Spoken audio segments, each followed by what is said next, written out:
Hi there, everyone. Welcome.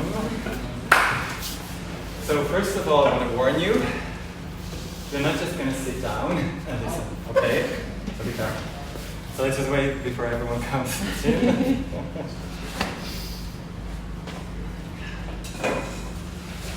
Okay, so welcome, everyone. One of the first things that I often do before anything is, may I ask you to all stand up? So, in order, like I'm learning Turkish right now, and before anything, before I start learning, before I start doing whatever activities, I always get my blood circulation running.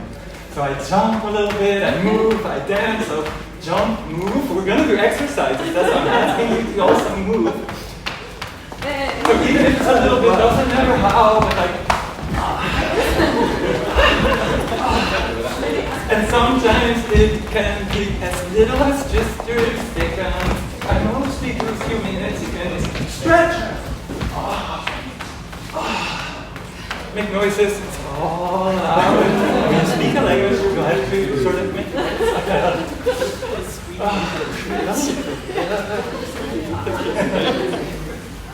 Okay, now you can sit down. We're going to do an exercise, so don't worry, I'm not going to test you, okay? But try to participate in the exercise, okay?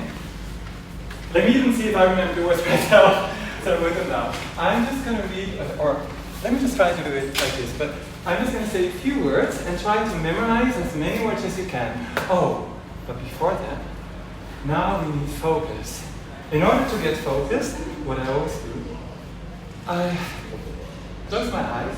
You don't need to close your eyes, but at least I relax. Relax. Just for a little bit. If you want to, yeah, you can close your eyes. And I just try to, doesn't even need to be meditation. I don't develop my thoughts because what is very important, what I noticed over the years with learning is that sometimes, school kids, for example, some of them have trouble at home or challenges or just people even in a language class or whatever. And then I notice that it's always good to empty a little bit of space. That's what I'm going to do. Feel free to try me. Close your eyes. Relax. Think about the beautiful beach here. Surfing.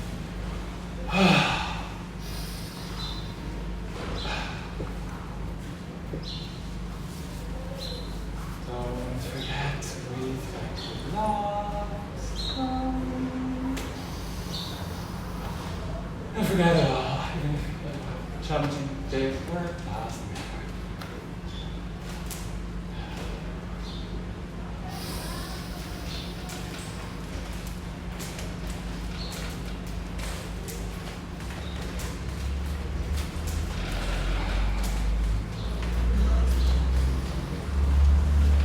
Probably for like 10 more seconds.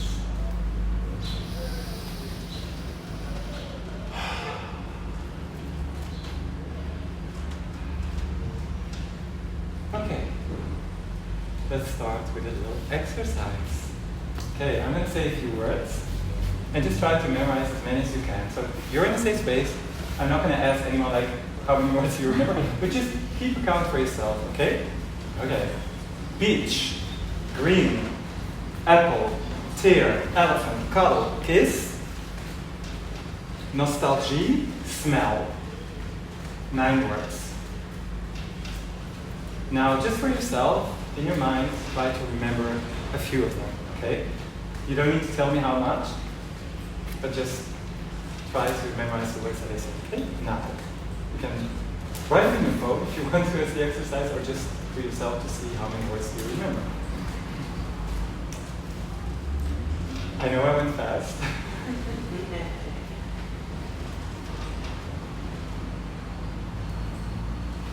Okay.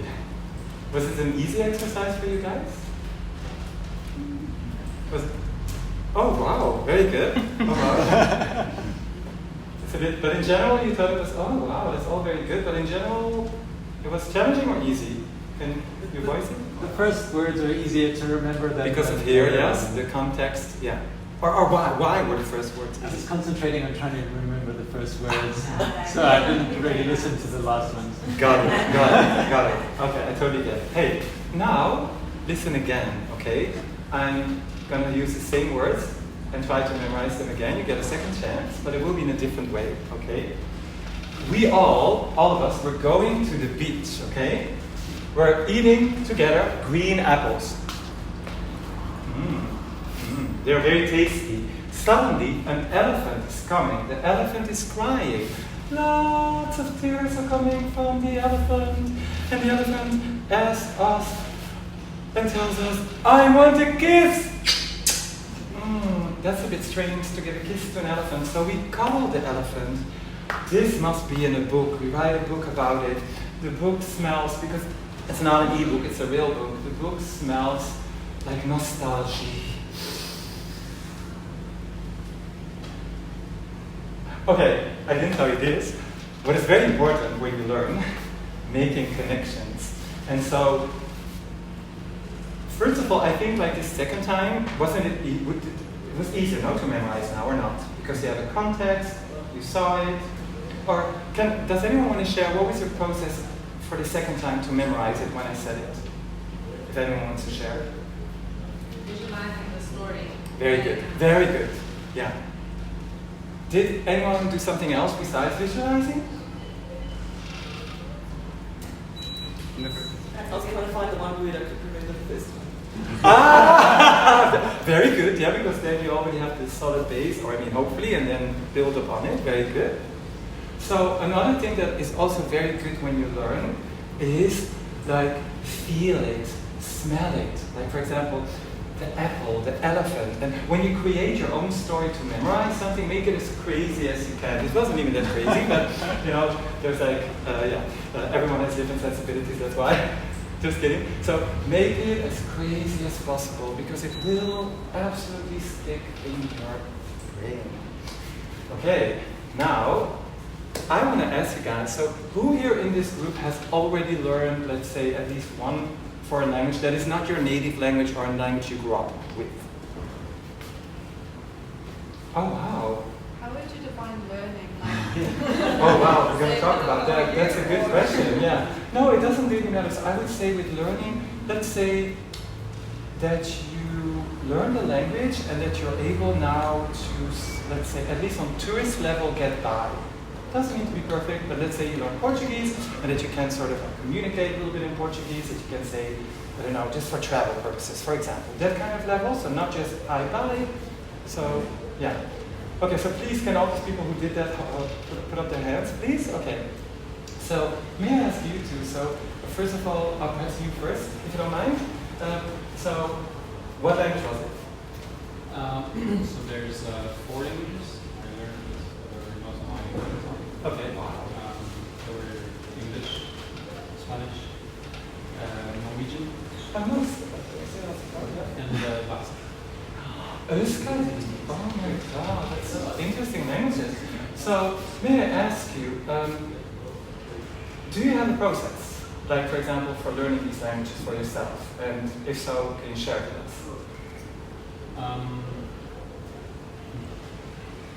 Yeah, maybe, like, I mean, learning is the third language and the fourth one. The third was easier because you can make some links with the other languages. Connections, making connections, it's always very important, yes? The voice process, talking to people, remembering sounds in certain situations when certain words are used. Maybe sometimes not understanding the word, but using it enough so that something makes sense. And for example, so how do you go about for learning words? Do you have a strategy for that? For learning words? Yeah. Skiing,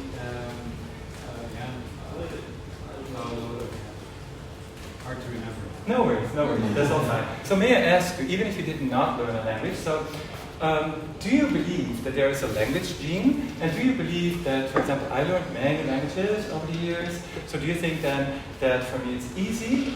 What are your thoughts on that? Who wants to answer? Yeah, it gets easier after like the fourth language. It's just like kind of learn from people that speak multiple languages. Yes, that's absolutely if they are connected. Let's say you learn a Latin language, a second and third, absolutely the fourth will be much easier. And even if the language is not connected, it will also be easier because just the skill of learning. Absolutely.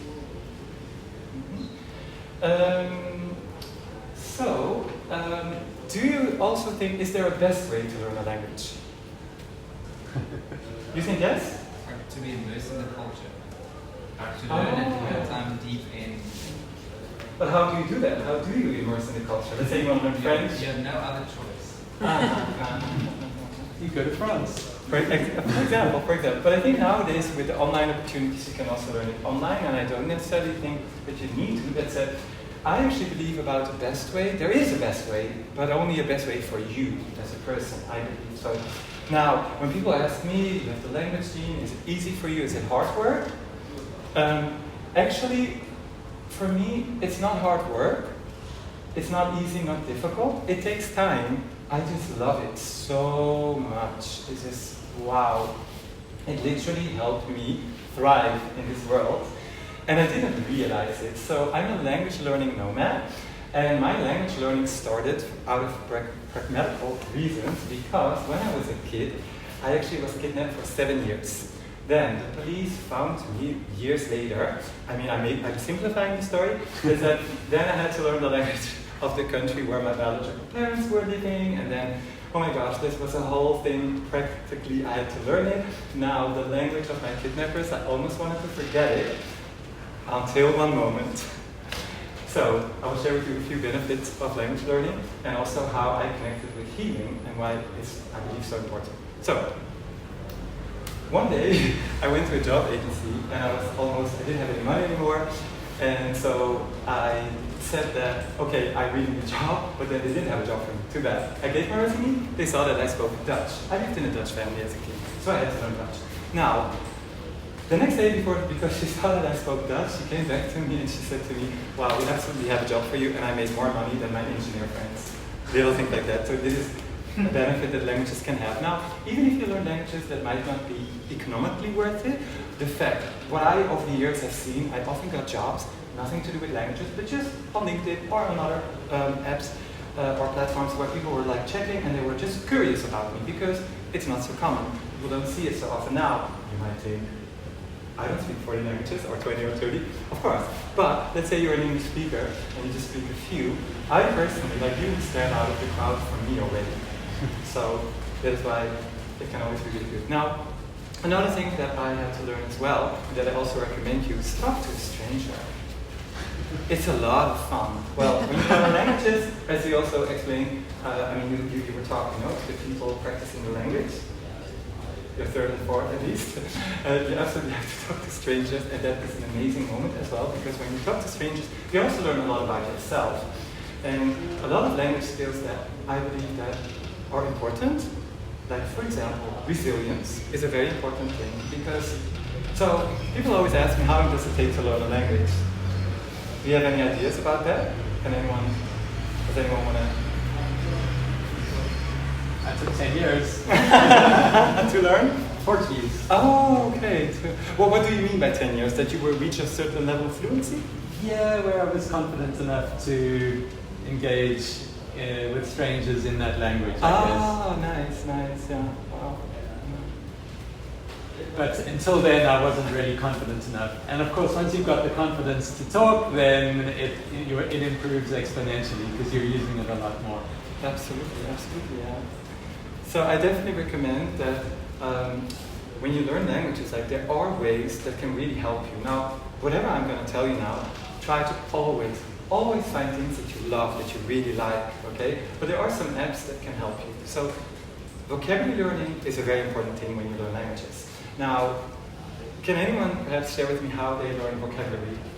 Or even if you didn't do it, how would you go about to learn vocabulary? Let's say you want to learn French or another language and you need to learn words. What are you going to do? Does anyone? Duolingo. Duolingo. Okay. I think it's just a lot of, for me personally, I've never had so much fun learning languages because it was, the vocabulary, my was the more boring part, it was just repetition. Absolutely, I got you. out of context. Out of you said a very important word, sorry to interrupt, because what I recommend you, first of all, learn things that are in context. When I learn a language, like I'm learning Turkish now, and I just learn that words that I need. For example, the person I am, let's say in Turkish I would learn things like, for example, about my job, about my hobbies, about the things I like, and I'm not going to learn, for example, words like break. Now, if you're an engineer, you might think otherwise, and you might learn other kind of words. Now, another thing that I also do is, because you said boring school, and I know a lot of people, and actually I also don't enjoy all these things, like the typical school way, because it's often like a fit-in for all. You learn random words, and random words, as we saw in the exercise in the beginning of the talk, they are not going to stick. Now, if I'm just giving you a list of words, I think most people are going to forget it. And even if you manage to remember 5, I'm sure if I'm asking you in a few days, most people will not remember a lot. However, in context, or if you combine it with something that you really like, it really completely changes. So what I always do is I find things that are tailored to me. Let's say I learn, okay, let's go back to Turkish. I have to learn to present myself. I'm not even necessarily using a typical manual. Now, I'm going online. Nowadays, we can all do that. And I'm just looking up how to present yourself in Turkish. How do I say just hi? Or let's say a funny video about whatever it is, what I enjoy. And this is then how I learn a language. With words, I personally love to sing. So I often, through the streets when I'm alone, or on the beach here in Jeffreys Bay, because it's often very quiet and often you're alone, I'm just like learning a few new words. Let's say in the morning I go online, look up some nice things that I need, things that are important for me, and let's say it's like bread, and then another word is like table, chair, or I don't know, whatever it is, or I have a job interview and I need to learn a certain kind of word, and then I'm creating a song with it, for example, and then I'm singing it. Another thing that I often do as well is, again in Turkey, I would learn a few basic words, and then after that I would go to a shop, and I remember people making fun of me, and I get it. So I was learning basic words, and I had them literally, okay, on paper, because I don't use my phone so much, and I went into the shop, and I said to the guy, "Hi, I like your hat. How do you do? What is important for you in life?" Little things like that. And my friends were like, "Why are you saying these words?" It was just because I learned these words in the morning, and during the day I'm practicing them with people. So yeah, make it fun, make it enjoyable. Also, don't go too fast. Even if you're super smart, most people are busy. You're not just going to memorize all things. Just do a little bit, but do it well. And when people ask me to learn fast, it's actually possible. However, it's very, very, very demanding on the brain. Now, you can do Duolingo. There's no right or wrong. However, if you really want to go fast, there are some techniques for that as well. However, for example, what I do, and I can guarantee you're going to learn fast, is, for example, you learn something, and then in your head you translate. For example, I have a conversation with someone here, and while I have a conversation, I translate it into Turkish. I literally do that, for example. But these things are really hard. Now, to go back to if you're a beginner and you want to learn a language, let's say you want to learn French, what I really, really recommend is just focus on a few words, make sentences with them, funny sentences, write stories, connect with a person, and write a love letter, for example, or a thank you note to someone you like who speaks this language, but use them. Just a word is gonna fly away, and if you just have it without context, it's also not gonna be fun. So always make it contextual to your life and to your needs. We're already at 18 minutes, so now we're gonna do the questions and the interaction. So feel free to ask questions where you struggle, things that where you're like, hey, how can I do this better? Or, I don't know, I struggle with this. Share it with me, let me know, and you can ask all questions you want.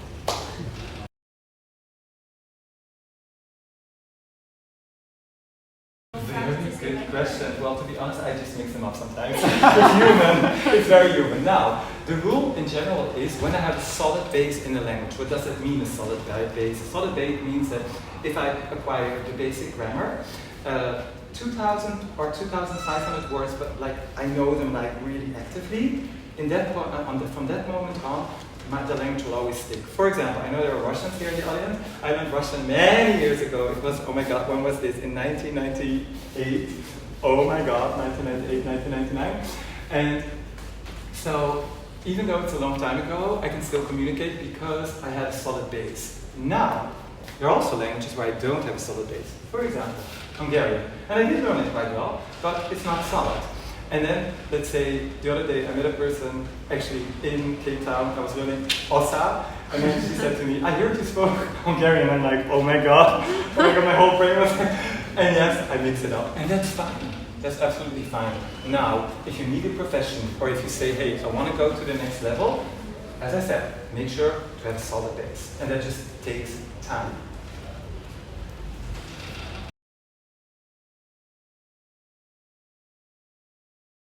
For me personally, oh, that's an interesting question. Well, okay, I'm going to share something personal with you guys again.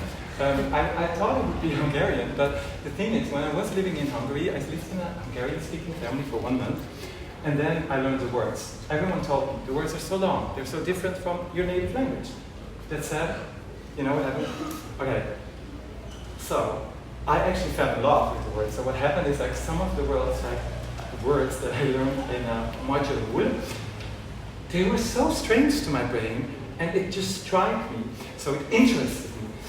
It brought me joy, and I know it sounds crazy, but I even dreamt about the words. So this is how I learned them. Now, I will still answer your question. I still believe that for most people on the planet, a language becomes, let's say, I wouldn't even call it difficult, but it will be more challenging. It will take you more time to learn. It is very far from your native language or a language you fluently master. Let's say we're in South Africa. You know Afrikaans.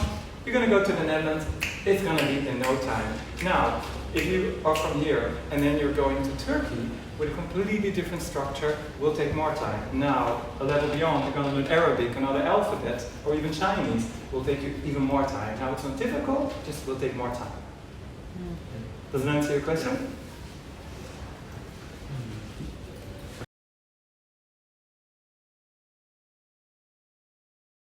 Funniest language. Oh wow, the funniest language. Or the language that, like, when you speak it or hear it, it strikes very sort of lightheartedness. So this is also the pain. Okay, I can honestly not answer this question just out of this because all of my languages are my friends and I all love them equally.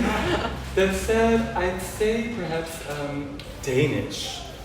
Danish, because Danish for me was a very easy language, like, I mean, written, but then the pronunciation when I read it, and then when I heard it, I was like, what is this? Does anyone speak Danish here? I know you speak norsk, yeah, but to you. But yeah, so Danish, I would say Danish was very special for me. And let me see if there's an other language.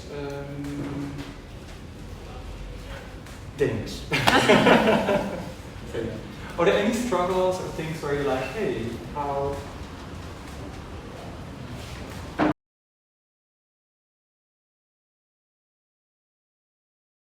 Yeah, that's a very good point. So there's always the question, do you learn the alphabet or not? So some people, what they do is they just learn it with Latin script. Everyone has a different opinion. My opinion on this is, I would never do that. Because I believe, imagine you're learning Arabic, yeah? And then you know how to speak it, but you cannot read it. So you're going to Egypt, I think you lose a lot. Also, literary-wise, you'll not be able to read it. Now, I think with an alphabet, it definitely, at least for me personally, it takes much more time. You know, because you're not used to it, and especially like Asian, like for example Chinese, or even Burmese, or Arabic. Now, what I would always do is, I would from the beginning listen to the language already, and little by little integrate the alphabet. For example, not do it in little chunks. That's also very, very, very important. A lot of people, even if you're experienced, I'm so used to learning languages, I do never overload myself. So with the alphabet, what I would do for Hebrew, Arabic, and that kind of languages is 3 or 4 letters like per session, and then also repeat them. And when I say session, I would say, what is very important as well, do it on a daily basis or almost daily basis. Now, it doesn't need to be long. I have met people who said they were the worst in languages, even people who were slightly mentally handicapped. But just by doing almost every day, perhaps a few days, let's say 5 days a week at least, every day, even if it's just 15 minutes, they managed within 1 year, at least to, even with Arabic, for example, they managed sort of to express themselves and to speak it. It's so, so important. But chunk it up, integrate it little by little, be kind to yourself as well, because sometimes you'll notice, you'll tell yourself, oh, I'm stupid, I'm dumb, because, yeah, sometimes, you know, your brain, like, sometimes there are letters or words, it just doesn't strike you yet, and that's okay. Your brain needs to get used to it slowly, for that, an app that I would definitely recommend for if you learn other alphabet, there are several apps where, okay, the names don't come to me now, but for example with Anki, it's an app where they do spaced repetition. Does anyone know what spaced repetition is? Okay, this will change your learning forever. There are several apps. For example, Anki, it's an app where, okay, when I learn Turkish, I learn a word. Then I create a few sentences. I ask a native speaker or a fluent speaker to correct me. Then I put it in an app, okay? Just put it in and I save it. Then, let's say after a session I have 10 word sentences. Next day I do it again. And then over a while I have like, let's say 100 sentences. This application helps you in a natural, brain-friendly way to learn because we all know we need to repeat things, but brain studies show that the best learning is actually, let's say I learn a word today, tomorrow I repeat it, then 3 days later, then a week later, then a month later, because forgetting is very important. So also, please note that if we all, I mean I at least forget all the time, it's a very, very, very healthy thing. And with spaced repetition, it helps you to learn in a brain-friendly way. So when you use apps, absolutely spaced repetition.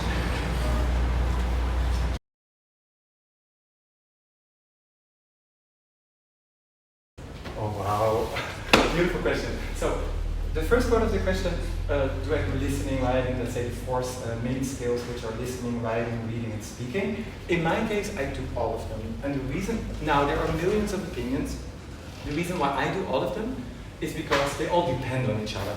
Listening more will help you, for example, you know, to understand more words.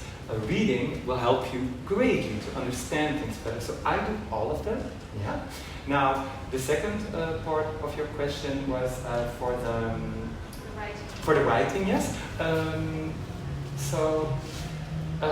Wait a sec. So for writing, I definitely use the. Okay. So for me, in general, I first try to listen a lot. And reading a lot of input, that is my first step. Input is so important, yeah? And I would say the writing for me comes a little bit later. Does it answer your question? Yeah. But then would you also check, because I think some languages like Hebrew, for example, they're beautiful. like if you have a... Sorry. It looks so different Sorry. from the handwritten. Yeah, okay, exactly. Okay, so yes. Absolutely. So what I just said, answer to Michael. So for example, with Hebrew, I chunk it up. So for example, I would learn 3 letters first, okay? And then you have like the handwriting, you have the capital letters. I absolutely would learn them both, but slowly. So what I think for Hebrew, to give a concrete answer, is a very good method to do is, first, let's say in the first month, let's say if you have every day half an hour. The first month you only focus on the capital letters, only that. Just learn them really well, recognize them really well, understand how they are written. I also recommend you for letters, also for Arabic in general, try to understand the history behind it. Why is the letter pronounced like that? Because it will just stick better. Second step, the second month, for example, again, if you have half an hour at least per day, then I would focus on the handwritten. And then as a third step, the third month, I would only handwrite. And then from that moment on, only read, you know, because books and so on are only in the capital letters. So these are the steps that I would recommend. Now, from my experience, most successful learners in, for example, Hebrew, they definitely do this as well. Chunk it up, start with one, don't mix it all because it can be overwhelming, especially if you're not used to a different alphabet, for example, where, as you said, in some languages, also in Arabic, the capital letters are quite different from the written letters. So that's why, to not confuse yourself, chunk it up and then do it step by step. Absolutely.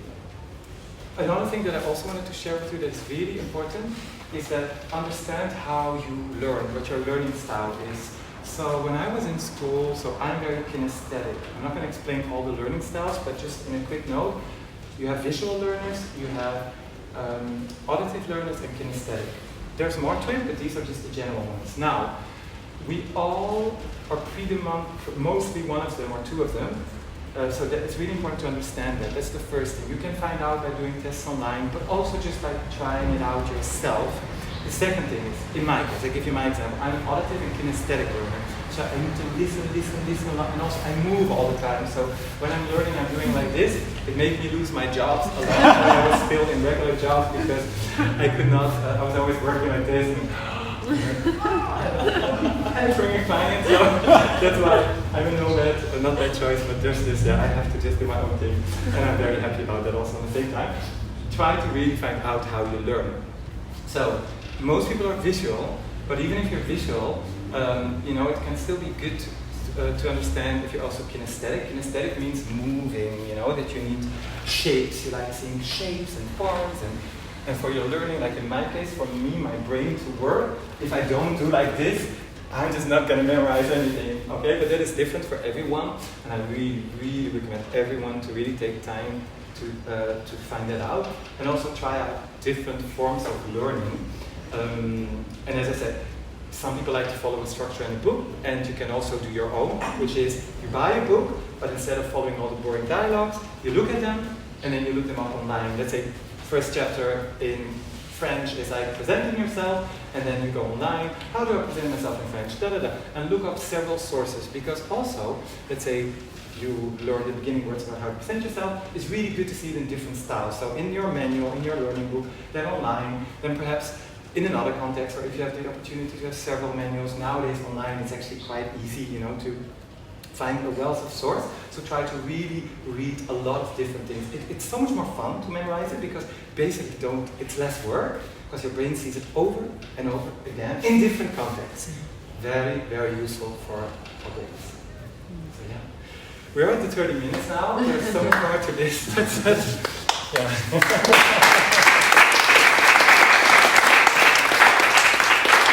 And I definitely recommend every single person here absolutely learn a language, but yeah, please your question.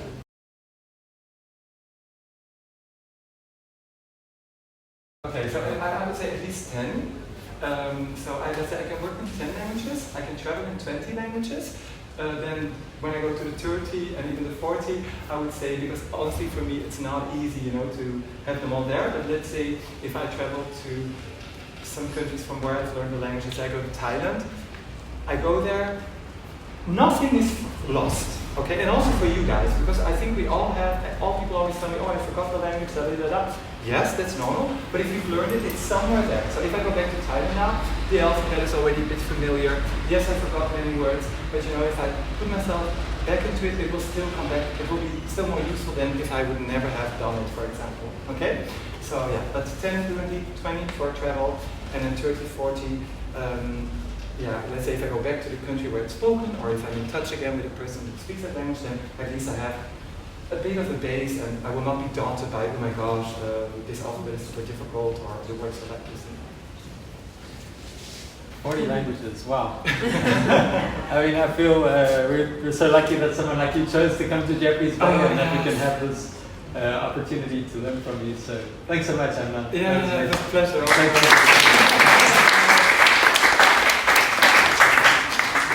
Good, thanks everyone.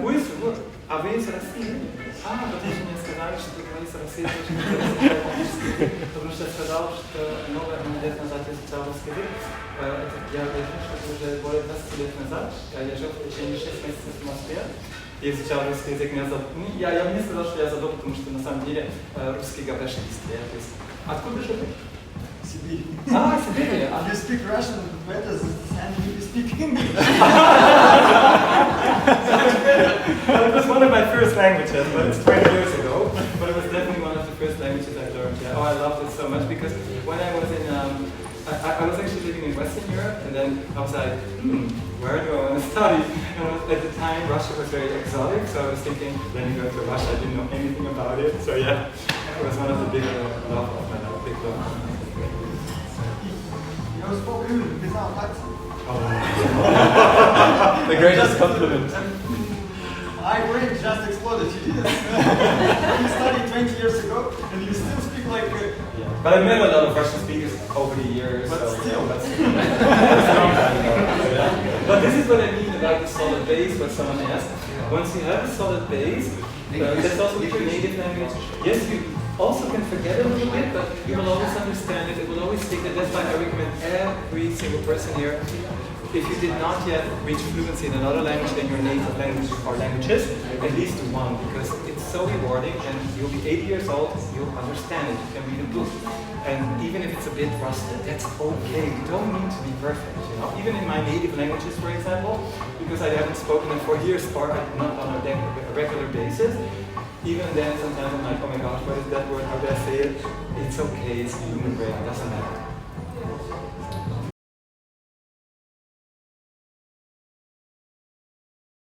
Oh, wow, okay, so Latin languages, Slavic languages, Semitic, so okay, I speak Egyptian Arabic, I speak French, German, Dutch, Swiss German, Luxembourgish, so Russian, Spanish, Italian, Portuguese, well, my Hebrew is a little rusty now.